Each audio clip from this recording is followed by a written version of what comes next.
Hello, everyone. Welcome back to Personalization Outbreak Podcast, your go-to podcast for meaningful conversations with influential leaders from different sectors every week. Our guest this week, Dr. Yves Salomon-Fernández, is the president of Greenfield Community College, located in beautiful rural Western Massachusetts. Yves is a nationally recognized thought leader in higher education who is inspired by the challenges and possibilities in reimagining higher education. Now, together, we'll talk about the relevancy of community colleges in the new economy of the fourth industrial revolution. We will discuss Yves' childhood in Haiti and what growing up in adverse circumstances can teach us about people and leadership.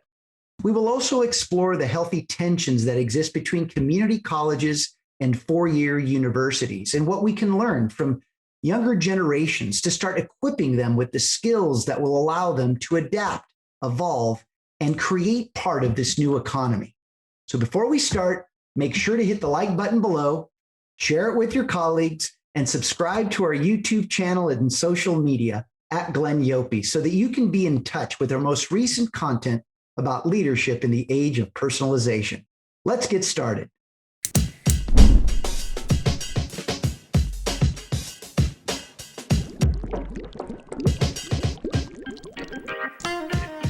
You are listening to Personalization Outbreak, a podcast about the collapse of traditional corporate standards in today's more personalized world. I'm Glenn Yope. I'm a leadership strategist, author, contributor to Forbes, and founder of the Leadership in the Age of Personalization movement. On this show, I'm interviewing executives across multiple sectors to find out how the balance between standardization and personalization can exist. Yves, thank you for joining us today. Glenn, it's my pleasure to be with you. Thank you for having me. Well, thank you, Yves. Now, Scott Lacey, who's always on the show, he's going to join us again now. Looks like there were some technical difficulties. But let's start with this question, Yves.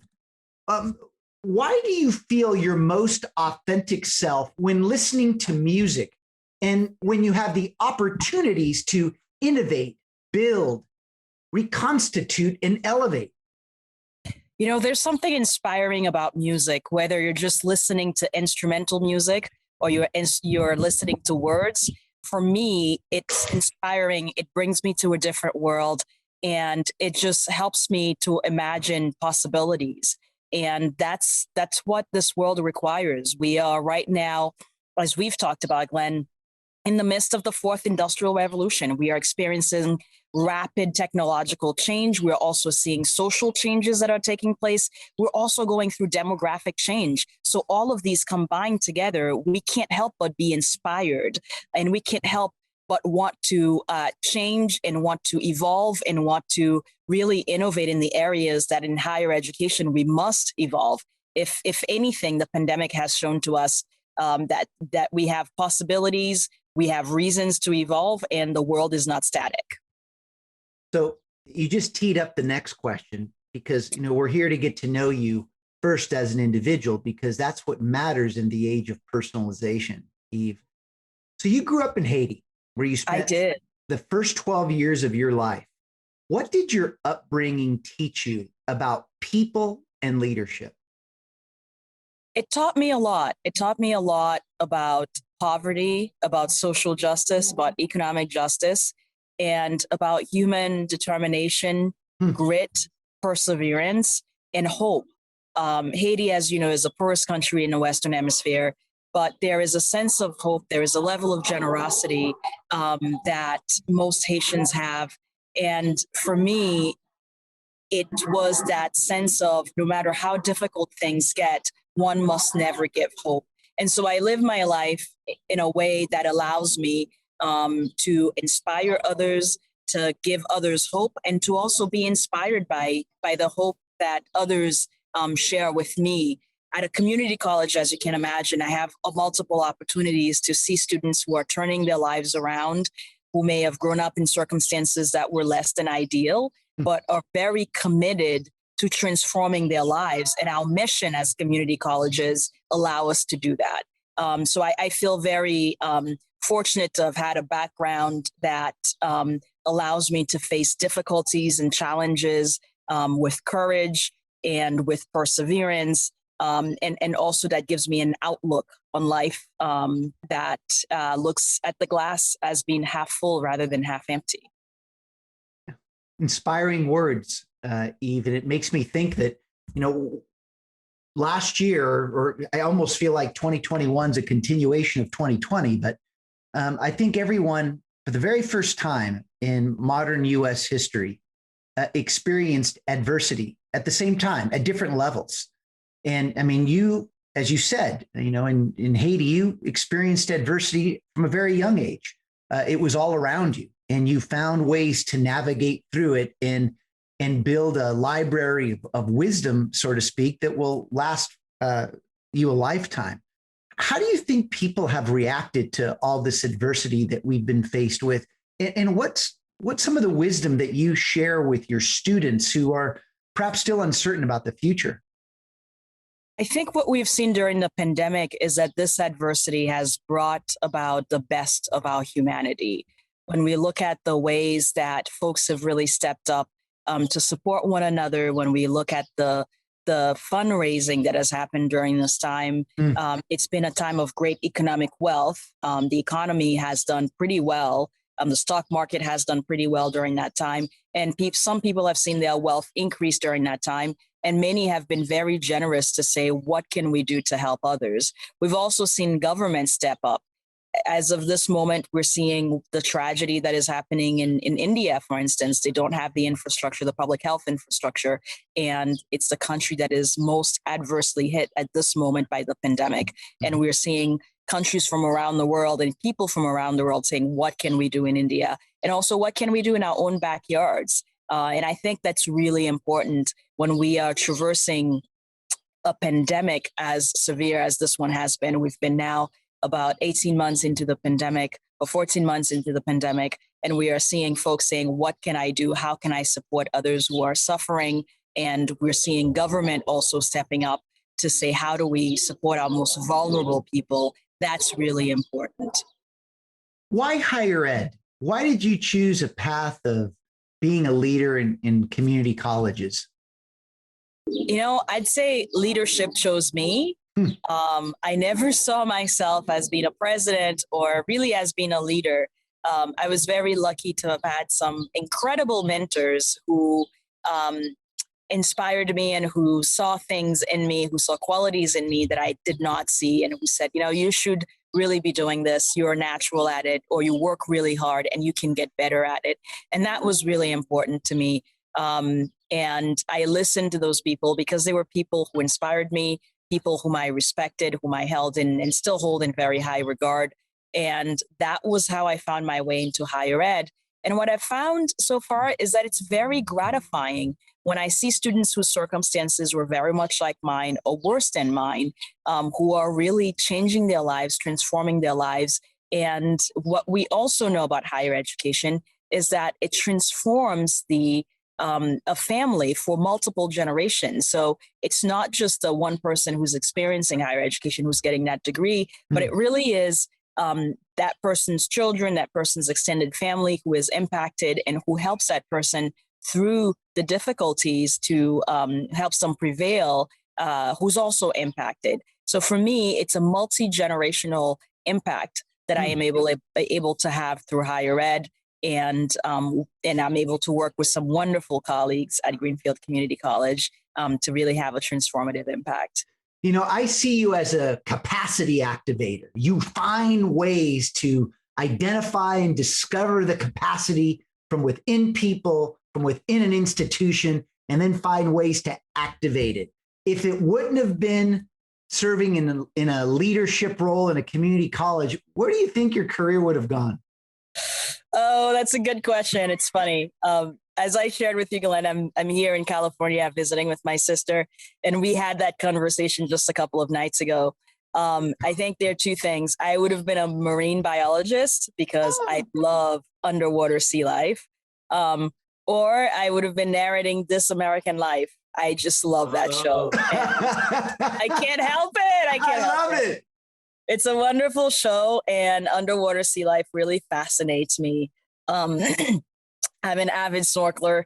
And I'm also pursuing my diving license. And so I see myself doing, if I weren't doing this, those are the two things I'd be pursuing. So what would the sea life, what is sea life and exploring that world, what does that teach us, you think, about navigating adversity? Oh, that's a really great question. I mean, for me, when I go underwater, when I snorkel and I can snorkel for hours, it's just that peaceful place, watching the natural beauty and also watching some of the impact of human life, some of the things that we do to oceans, really deleterious to not just ocean life, but to our planet in general. And I'll share with you that my son also shares my passion for underwater sea life.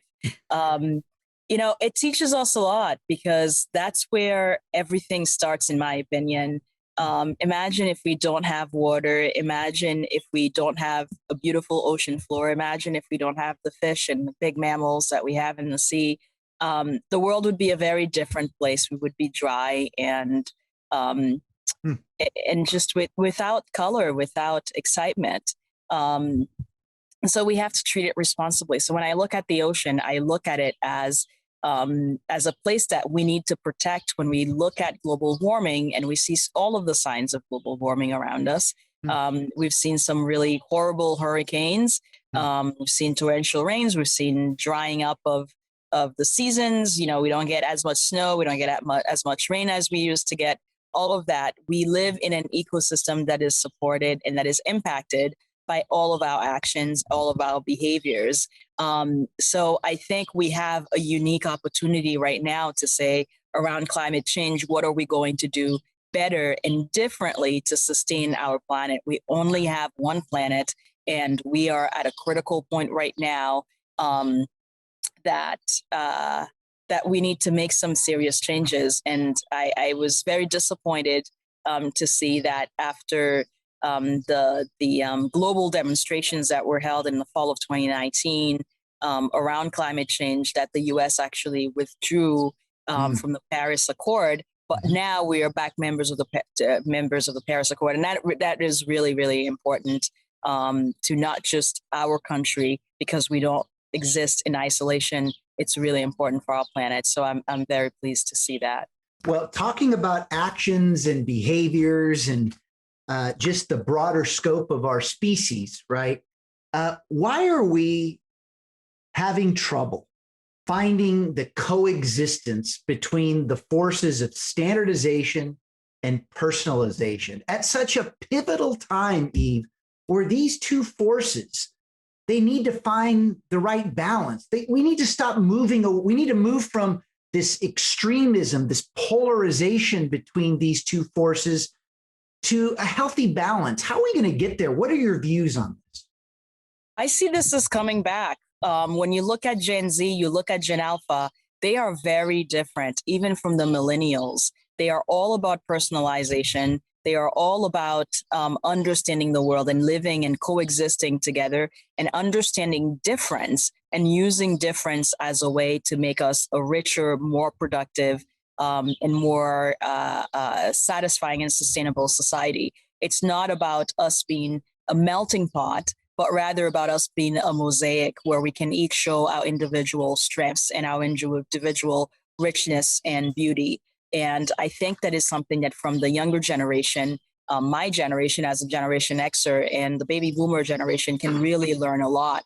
They are not trying to assimilate us, but rather to say, what makes us different? What makes us unique? And how does that make us better as a society if we extract the uniqueness to say, we are not all standard. Standard fit, one size fits all does not work, but really let's personalize things. And we're seeing that around technology also. We have many more options.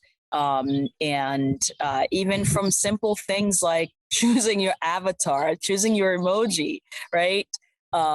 You can choose so many different shades. You can choose so many different clothing options. You can choose hairstyle options. So we are seeing a movement to that. And I think that makes us better as a society when we identify and appreciate our individual characteristics, honor those, our individual cultures, our histories, our heritages, and honor those. And we know from the data also that boardrooms and boardrooms that are more diverse end up with better outcomes for shareholders, better outcomes for companies.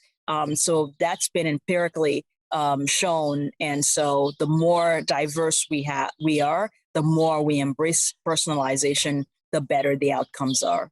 So how do we begin to fully see and know our students in higher education now that they're the ones that are influencing what the future of higher education should look like? You know, in my opinion, I think it's first acknowledging that students are not monolithic. They are different. And we treat them as the unique people that they are. And we also make sure that they are our history books, acknowledge them, that we see them in the history book. In the history books here in Massachusetts, we just made Juneteenth an official holiday.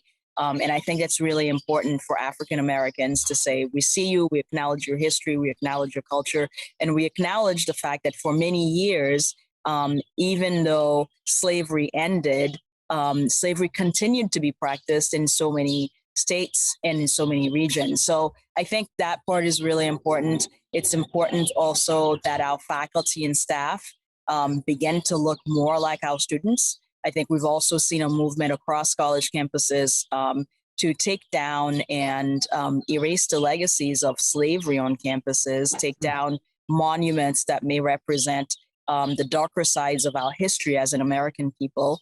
I think those things are moving in the right direction. And also providing, creating programs that are much more equitable, allowing students who have been historically disadvantaged to be able to have a leg up, to be able to have equal opportunity, because that is the only way we can achieve equal outcomes. And I mean that in terms of gender, in terms of race, in terms of identity. Our LGBTQ students, our racially diverse students, our women students, and I think to a great extent our male students also, because we are seeing right now that we have female achievement is way higher than our male achievement. And when you look at the intersection of gender and race, we see that many of our Latinx male students and African American male students are not achieving the same outcomes as our white female students. So it bears the question, what are the opportunities for them that may not be equal? So, Scott, I know you're thinking about octopuses, you're thinking about all kinds of things, because all these topics fall right into your wheelhouse. Where are we at now, Scott? I'm going to keep listening, but where are we? I think we're headed in where I'm kind of where I'd like to maybe speak to in a little bit as we get closer to the wrapping this whole thing up. Is we're with this leadership amongst adversity is where we started this conversation, and what I'm helping to, or at least what I'm being helped to understand is really leadership and leadership skills. And this idea of thinking of leadership amongst of adversity. And I think, Yves, what you're helping me to do is to reframe what that means. And actually, I'm seeing the role of adversity, but I'm actually seeing you as a reframer that's empowering me to understand a different side of leadership skills and ethos. So if I can percolate on this and listen a little bit more to some of this insight, I think, let me go snorkeling in these waters and let me come back up in a minute. Before I let you go, Scott, I got to let Yves know that you are a big octopus fan. In fact, you have hand painted an octopus in your home on the wall. Oh my gosh. Have you seen the movie, My Friend the Octopus? Everyone's telling me to watch it. I've got such high expectations. I don't know when I should watch it. Maybe this summer I'll finally watch it. I don't know. Scott, you gotta watch it. It's one of my favorite movies. You gotta watch it. Okay, absolutely. I'm in. Because of you, Yves, I'm in. And that's it. That's for sure. Done. So where is the role of community colleges playing? Where do you see this role? I mean, there's always been I guess I would call it some healthy tension between community colleges and four-year universities. Where do you see this? Because, when you talk about changing demographics, it seems to me, and again, through the work that we do, that this is the community colleges are the ones that really understand these diverse communities. What role do you think community colleges will play moving in the immediate future, Yves? Well, I think there is a lot. There's a lot of role, and there's a lot of role that community colleges can play and are playing. Yeah. What we are seeing right now is a bifurcated path, and actually perhaps even three paths. We have the students who are dual, perhaps even four, in fact.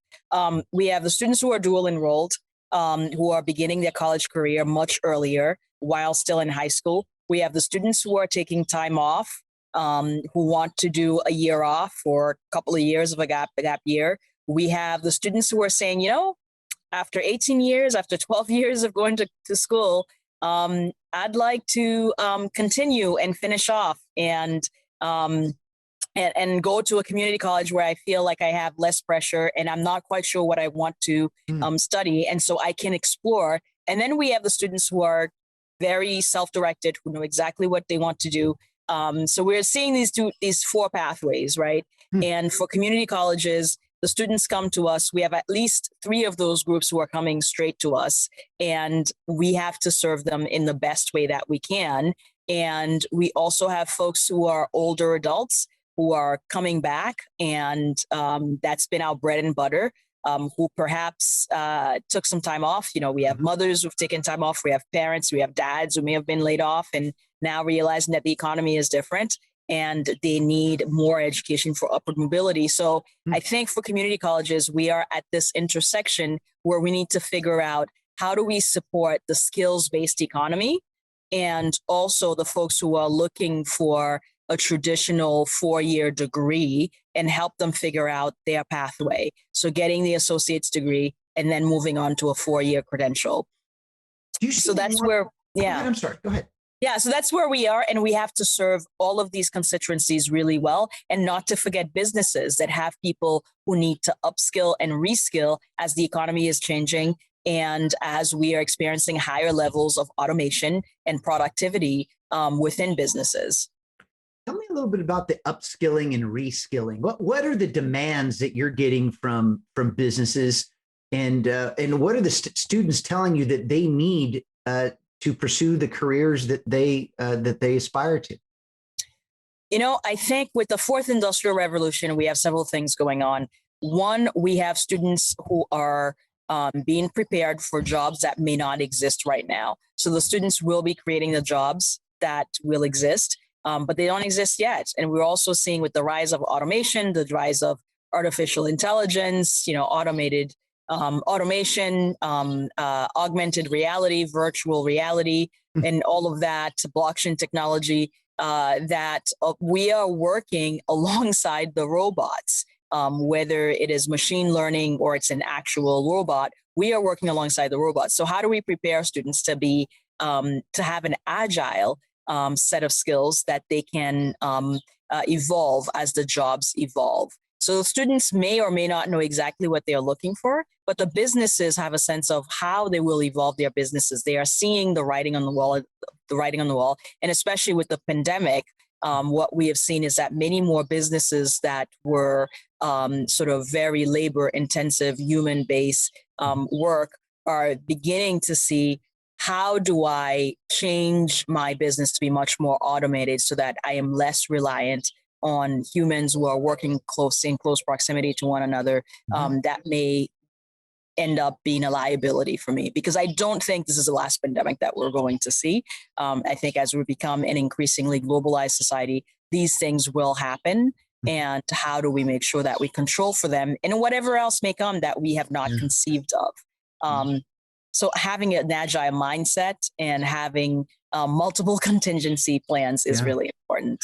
So I have this model called the constructive interruption cycle, and it begins with assessing. And you just did a really nice job at assessing what is going to be required from community colleges as their student populations have all these different needs and requirements to get jobs. But so what would be the first thing that you would interrupt about the ways community colleges operate today that's going to better prepare yourself as an institution for these students? I would say interrupting the silos. And the way that we conceive of degrees and specializations, it needs to change because we need students to have not just a strong foundation in the liberal arts, because that is essential, that lasts a lifetime, but also to have that skills-based orientation, to understand that you may be getting this degree today, but your job will become extant before your career ends. So understanding that the career that you are entering into will be vastly different. It's not just your job that will be different, your career will be different, and the manner in which you do your job will be very different. So it's a mindset, and I think because we as educators tend to be older than our students, it's hard for us to conceive of that. And it's hard for us sometimes to embrace change and to embrace the fact that things are evolving and are changing. But for the sake of our students, we need to be able to do that, and we need to be able to equip them with skills that will allow them to adapt, to evolve, and to take advantage and to create part of this new economy. Okay, so that's the interruption. The third part of the cycle is the pivot. What do community colleges need to do to pivot quickly to prepare themselves for their students? Oh, that's a very good question also. I would say, well, one of the things that we have seen during this pandemic is that community colleges pivoted very quickly. We had to get Chromebooks and all sorts of things for our students. But I think the integration of workforce development with the academic areas, that's an area where we need to pivot and we need to look at and create much better and seamless pathways for students to be able to enter and exit both ends. So it's very conceivable that someone with a master's degree will come back to a community college to be able to get some more skills that they need, because they're not going to get a second master's degree. They're not going to get a doctorate degree because their career may not require that, but to be able to have the skills to reskill and get a little bit of a foundation in a different area so that they can continue on with their career trajectory. So I think pivoting to a much more fluid academic enterprise business model is going to be important. Sounds to me like community colleges just won't be a short-term destination anymore. No, absolutely not. The world is changing and we need to change with it. So Scott, where are you at right now? We've just got a few more minutes before we wrap it up, and I've got a couple more questions for you. Right on. It's the leadership amongst adversity, and I want to try to take this all the way back, because I think what we're seeing here is, and Yves, you're the one that's helping me see this, is that I think we have a proclivity, and I don't mean we, just me and you, Glenn, but I just mean people in general, especially when we think about leadership, to think about the leadership skills separate from the people themselves. What skills do we need to put in this box that we need to train any leader that wants to come, right? Tools for effective leadership. I think what we're finding is that if we actually search for leadership in the age of adversity or in a context of diversity, what we're searching for is probably something we don't know yet. Because what we're looking for amongst those key categories of leadership that we think will help us in adversity, well, the deal is what Yves is telling us time and time again in a lot of different ways, is that people are already there. The students that we're trying to work with, the faculty that we're trying to help, the transition to professional worlds, the underserved people that don't even get to walk into a community college, right? They're already there and people are already working with them. There's already leadership afoot. And it's not leadership in the way that we think of it outside of this bubble, or I should say inside of a bubble, not in this context, but instead we're basically focusing on leadership skills that are already proven to be, as you would say, standardized, and I think as Yves would say, obsolete. So let's take a look at this. Haiti, right?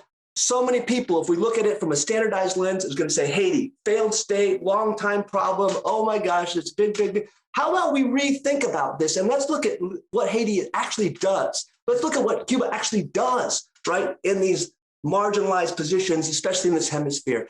Haiti, first democratic republic to basically say slavery gone, right? Before we even got to this sort of stuff up here. Haiti had leadership in diversity, but not just for Haiti, but for humankind. So here, to boil it back up, the same thing is true of a community college president like Yves. Already there. Sorry, you're talking about all these problems. We've been dealing with it for a long time. Welcome to the reality that you couldn't see. We need to personalize. Yves' communication style, right, with her students, with podcast type presentations, let alone even on the website. When you visit her website, you could just see Yves communicates to the students, direct, interacts with, because that's where she's been. That's where she will be. And her leadership in an era of adversity isn't leadership in an era of adversity. Her leadership is simply resilience. And let's think about this at the big picture, and I'll finish, right? And Yves, this is me just talking to you about being your number one fan here, right? I love sort of you as a person and the way that you wove your personhood into your leadership ethos. We think we're out looking for the right leader, the person that has the right leadership skills. Wrong. What we're looking for is the right person who brings the right ethos that can then use their own skills to sort of make this happen. Look at this. You are a people-oriented person, and that's all. We've talked about your sister. We've talked about your students. We've talked about people, right? But then you also talked about how the stories are important of all these people, whether they're your students or your family members. But the most important thing that I thought metaphorically was your snorkeling. Most leaders fear what's under the surface. They don't even go there. They assume what's there and they tell you how to avoid it. What you're telling us, Yves, with your leadership style that's person-based, that's personality and connectivity based, not a list of what to be a good leader, right? You dive in, and you dive in with joy for what you'll discover that's new, and what that new stuff will reflect upon you and yourself and the world that's up there. So bottom line, that snorkel metaphor was more than a metaphor, man. That is, you are a snorkeler president, and I am so happy to have actually been allowed to see that, right? Because I didn't ever think of it in this way before. But bottom line, I hope that you can get more of us into the water, because as many of us think that there's adversity and depths and fathoms that we shouldn't even think about down there, you're telling us that the water's warm, but not always comfortable. There's some scary stuff down there, but if you hang out and understand how it works, maybe that's going to actually be part of the solution that you didn't know you were looking for. Anyway, Glenn, the snorkeling president is the new model. That is a leadership leadership quality number one. Period. Done. Sorry. You're so insightful. You were the one that said it. You did it. You did it. I just saw it. So welcome to leadership in the age of personalization, Yves. So Yves, can you give us a closing comment about your experience today, and maybe a message that you can share with our audience, both here on YouTube as well as through our podcast distribution? Well, I've really enjoyed my time with you guys. And I would say just listening to Scott and listening to you, Glenn, and the questions that you've asked me have really asked me to think below the surface, to use that metaphor again. And, at the end of the day, we are in the age of personalization, and it is all about cultural dexterity. And whether you're talking about culture as culture of a group of people, of a country, of race, of culture, of gender, culture of whatever it may be, there is culture everywhere, and we can't ignore it. And culture is what binds us. And when we embrace all of our cultures, that's what makes us American. And that's what, at the end of the day, makes us the wonderful, rich, and country that we are. And I would say, we've done a really good job overall as a country of attracting the best minds, the best brains from all over the world to enrich our culture and to enrich our intellectual culture, especially. And when you look at the patents of America that have come out of the US, just the sheer number of patents, and not to even mention the broad array of patents, it's made us rich. It's made us who we are, and it's really defined our identity. And I'm really inspired by the younger generations and where they are leading us. So Thank you for having me. Oh gosh, Yves, thank you so much. And as we always close the show, when you lead in the age of personalization, you will see things that others don't. Do what others won't and keep pushing when prudence says quit. Yves, thank you very much. Thank you so much for having me. It's been a pleasure. Thanks for listening to Personalization Outbreak. Make sure to subscribe so you never miss a show. If you enjoyed the content, visit ageofpersonalization.com to check out our free streaming video series and learn how to get involved in the movement. I'm Glenn Yopes. I wish you a good day, and remember, without strategy, change is merely substitution, not evolution.